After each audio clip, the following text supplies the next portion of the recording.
How to restore IMO chat backup. Got a new phone that you want your old chats back?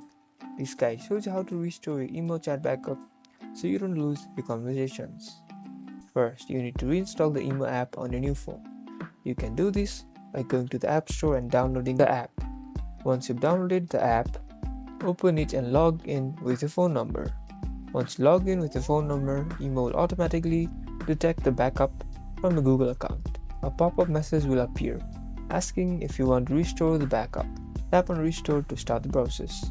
The restoration process may take a while depending on the size of your chats.